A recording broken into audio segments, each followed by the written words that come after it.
Dobro večer, ja sam Mihajlo Radović. Odglumit ću vam dramski tekst koji je napisao Dušan Radović. Tužibaba. Molim učiteljice, on mi uzeo gumicu.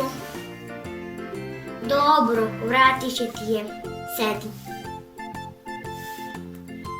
Molim učiteljice. Molim učiteljice, on me ismeva.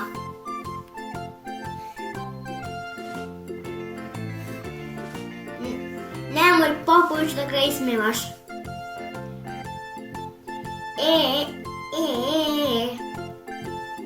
Tužibaba.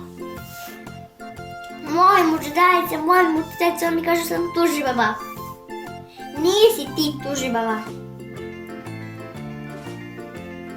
Eto, vidiš, nisam. Da, nisam. Nisi ti tužibaba. Ti si tužidida. Molim učiteljice, mi kaže da sam tužidida. Nije moguće. Popoviću, budi miran. Učiteljica ti je rekla da budeš miran. Nisi ti tužibaba, nisi. Ni tužitelja, ti si ništa. Molim učiteljice, mi kaže da sam ništa.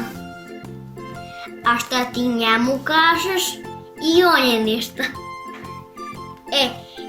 Pa u redu. Sedite sada i budite mirni. Molim učiteljice. On me gleda. Ma šta kažeš? Molim učiteljice, on me stalno ovako gleda. Be.